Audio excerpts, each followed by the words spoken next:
नमस्कार विद्यार्थी मित्रांनो, एक्झाम क्रॅकर करंट अफेअर्स या यूट्यूब चॅनलवरती तुम्हा सर्वांचं स्वागत आहे. आज आपण बघणार आहोत 6 एप्रिल 2026चे चालू घडामोडीतले टॉप 10 महत्त्वाचे प्रश्न, जे सर्व प्रकारच्या स्पर्धात्मक परीक्षांसाठी तुम्हाला उपयुक्त ठरतील. चला तर मग व्हिडिओला सुरुवात करूया. एकूण 10 प्रश्न आजच्या व्हिडिओमध्ये आपण बघणार आहोत आणि त्या 10 प्रश्नांपैकी आजचा आपला पहिला प्रश्न आहे, मुंबईतील बृहन्मुंबई महानगरपालिकेच्या आयुक्तपदी कोणत्या वरिष्ठ IAS अधिकाऱ्यांची नियुक्ती करण्यात आली आहे? या प्रश्नाचं योग्य उत्तर आहे पर्याय क्रमांक बी, अश्विनी भिडे. मुंबईत एक ऐतिहासिक प्रशासकीय टप्पा गाठला गेला आहे. वरिष्ठ IAS अधिकारी अश्विनी भिडे यांची बृहन्मुंबई महानगरपालिकेच्या आयुक्तपदी नियुक्ती करण्यात आली आहे. भारतातील सर्वात श्रीमंत महानगरपालिकेचे नेतृत्व करणाऱ्या त्या पहिल्या महिला ठरल्या आहेत. या नियुक्तीमुळे शहरी प्रशासनातील नेतृत्वात महत्त्वपूर्ण बदल घडून आला आहे. पुढला प्रश्न आहे, INS दुनागिरीची निर्मिती कोणत्या संस्थेने केली आहे? प्रश्न क्रमांक 2चं योग्य उत्तर आहे पर्याय क्रमांक सी, GRSE. भारतीय नौदलाला नीलगिरी श्रेणी प्रकल्प 17A अंतर्गत 5वी स्टेल्थ फ्रिगेट INS दुनागिरी प्राप्त झाली आहे. INS दुनागिरी हा प्रकल्प 17A अंतर्गत नीलगिरी श्रेणीतील 5वी युद्धनौका आहे. या जहाजाची रचना वॉरशिप डिझाईन ब्युरोने केली आहे. हे जहाज garden rich shipbuilding and engineers limited, Kolkata येथे बांधण्यात आले आहे. ही नौका पूर्वीच्या INS दुनागिरीचे आधुनिक रूप आहे. प्रश्न तिसरा आहे, सेलेस्टे मिशन अंतर्गत पहिले 2 उपग्रह कोणत्या रॉकेटद्वारे प्रक्षेपित करण्यात आले आहे? प्रश्न क्रमांक 3चं योग्य उत्तर आहे पर्याय क्रमांक डी, म्हणजेच इलेक्ट्रॉन. युरोपियन स्पेस एजन्सीने सेलेस्टे मिशन अंतर्गत पहिले 2 उपग्रह यशस्वीपणे प्रक्षेपित केलेले आहे. हे प्रक्षेपण इलेक्ट्रॉन रॉकेटद्वारे न्यूझीलंडमधून करण्यात आले. उपग्रहांची नावे सेलेस्टे IOD-1 आणि IOD-2 अशी आहेत. प्रक्षेपण 28 मार्च रोजी 10:14 CET या टाईमवर करण्यात आले.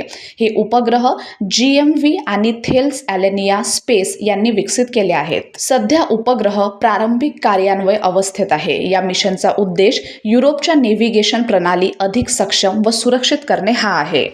चौथा प्रश्न आहे, कायनिस टेक्नॉलॉजीच्या सेमीकंडक्टर उत्पादन प्रकल्पाचे उद्घाटन कोणी केले? याचं योग्य उत्तर आहे पर्याय क्रमांक बी, नरेंद्र मोदी. पंतप्रधान नरेंद्र मोदी यांनी सानंद, गुजरात येथे कायनिस टेक्नॉलॉजीच्या सेमीकंडक्टर प्रकल्पाचे उद्घाटन केले. हा प्रकल्प भारताच्या देशांतर्गत चिप उत्पादन क्षमतेला बळकटी देणारा आहे. सानंद हे सेमीकंडक्टर उत्पादनाचे महत्त्वाचे केंद्र म्हणून उदयास येत आहे. या प्रकल्पामुळे गुजरातची औद्योगिक ओळख अधिक मजबूत होत आहे. या भागात यापूर्वीही एका मोठ्या सेमीकंडक्टर प्रकल्पाचे उत्पादन सुरू झाले आहे, ज्यामुळे भारताच्या सेमीकंडक्टर क्षेत्रात वेगाने प्रगती होत असल्याचे दिसून येते. प्रश्न 5वा आहे, 20 सिटीज टुवर्ड्स झिरो वेस्ट उपक्रमात भारतातील कोणत्या शहराचा समावेश करण्यात आला आहे? 5व्या प्रश्नाचं योग्य उत्तर आहे पर्याय क्रमांक सी, वार्कला. केरळमधील वार्कला शहराचा 20 सिटीज टुवर्ड्स झिरो वेस्ट उपक्रमात समावेश झाला आहे. हा उपक्रम शाश्वत शहरी विकासासाठी महत्त्वाचा मानला जातो. या उपक्रमाचे नेतृत्व संयुक्त राष्ट्रांच्या महासचिवांच्या सल्लागार मंडळाकडे आहे. UN हॅबिटॅट आणि UNEP या संस्थांचे याला समर्थन आहे.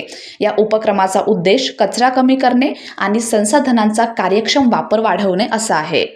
6वा प्रश्न आहे, भारतातील सर्वात मोठ्या विमान कंपनी इंडिगोचे नवीन मुख्य कार्यकारी अधिकारी म्हणजे CEO म्हणून कोणाची नियुक्ती करण्यात आली आहे? 6व्या प्रश्नाचं योग्य उत्तर आहे विल्ली वॉल्श, म्हणजेच पर्याय क्रमांक सी. इंडिगो या भारतातील सर्वात मोठ्या विमान कंपनीने विल्ली वॉल्श यांची CEO म्हणून नियुक्ती केली आहे. ते ऑगस्ट 2026 पर्यंत पदभार स्वीकारतील. तसेच यापूर्वी ते IATA मध्ये कार्यरत होते.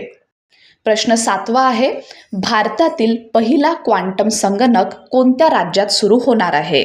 7व्या प्रश्नाचं योग्य उत्तर आहे पर्याय क्रमांक सी, आंध्र प्रदेश. प्रश्न 8वा, आंध्र प्रदेशची एकमेव राजधानी म्हणून कोणत्या शहराची निवड करण्यात येत आहे? प्रश्न क्रमांक 8चं योग्य उत्तर आहे पर्याय क्रमांक डी, अमरावती. अमरावतीला आंध्र प्रदेशची एकमेव राजधानी म्हणून घोषित करण्याचा निर्णय घेतला आहे। यासाठी Andhra Pradesh reorganisation amendment bill 2026 सादर करण्यात येणार आहे। हे विधेयक लोकसभेत मांडले जाईल। 2014च्या कायद्यानुसार हैदराबादला 10 वर्षांसाठी संयुक्त राजधानीचा दर्जा देण्यात आला होता। प्रश्न 9वा, मियामी ओपन 2026च्या अंतिम सामन्यात जानिक सिनरने कोणाचा पराभव केला? या प्रश्नाचं योग्य उत्तर आहे पर्याय क्रमांक बी, जिरी लेहेका। इटलीच्या जानिक सिनरने मियामी ओपन 2026 जिंकला। अंतिम सामन्यात त्याने जिरी लेहेका याचा 6-4, 6-4ने पराभव केला। सिनरने सनशाईन डबल म्हणजेच Indian Wells plus Miami Open विजय पूर्ण केला। हा पराक्रम अत्यंत प्रतिष्ठित मानला जातो, त्यामुळे ते उत्कृष्ट खेळाडूंच्या यादीत सामील झालेले आहेत। प्रश्न क्रमांक 10वा आहे, आर्टेमिस सेकंड मिशन कोणत्या संस्थेशी संबंधित आहे? या प्रश्नाचं योग्य उत्तर आहे पर्याय क्रमांक सी, नासा। आर्टेमिस सेकंड हे नासाचे महत्त्वाचे मानवयुक्त चंद्र मोहीम आहे। 50 वर्षांनंतर मानव पुन्हा चंद्राकडे जाणार आहेत। हे मिशन अपोलो युगानंतरच्या अंतराळ संशोधनाचा पुढचा टप्पा आहे। स्पेस लॉन्च सिस्टीम रॉकेटद्वारे प्रक्षेपण होणार आहे। तसेच प्रक्षेपणासाठी एप्रिलच्या पहिल्या 6 दिवसांचा कालावधी यासाठी निश्चित केला गेला आहे। तर विद्यार्थी मित्रांनो, हे होते आपल्याचे टॉप 10 महत्त्वाचे प्रश्न। आणि आता बघूया तुमच्यासाठीचा खास प्रश्न, जो आहे एक्सरसाइज द्वीप शक्ती कधी आयोजित करण्यात आला? या प्रश्नाचं उत्तर तुम्हा सर्वांना कमेंट बॉक्समध्ये द्यायचं आहे। धन्यवाद।